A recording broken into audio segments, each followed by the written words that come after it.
Hello there. So today in the Hilbilby kitchen we're going to be making some gummies. So these are beautiful jellies. These are the ones that I made yesterday and they came out beautiful. There they are, and they're so tasty too. Kids love them. So let's start with some gelatin. So we've got today Cindy O'Meara's Changing Habits gelatin, and we just need a tablespoon of that. This is so quick and easy. We've got the gelatin, we've got 1 tablespoon of gelatin, 1 tablespoon of our Switchel concentrate. This one's the raspberry today. That tastes the nicest. And then we just add 2 tablespoons of water. All right, we'll give that a little whisk up. And then while we whisk that, we will boil the kettle.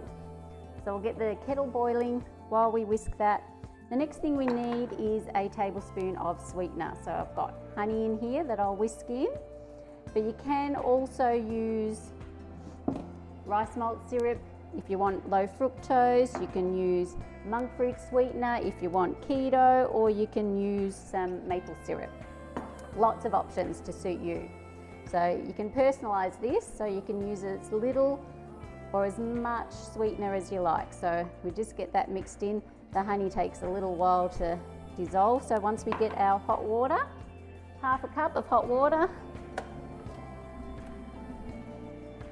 from the kettle, that will help dissolve the gelatin and also the honey.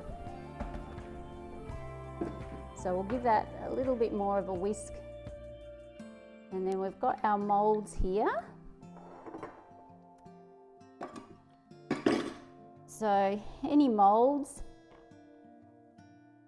I think that honey's just about whisked through. That's all dissolved. So these take a few minutes to make, a couple of hours to cool and set, and then you've got your jelly. So you just pour them into your molds. If you haven't got these smaller molds, you can just use an ice block mold, something that you've got at home. You don't have to buy anything special. This makes about 20 little jellies, nice and quick and easy. Kids are due home from school in 1 hour, so they should be just about ready. So that's it. Don't have to put them in the fridge. Just needs to sit out for 2 hours and you've got beautiful, yummy gummies.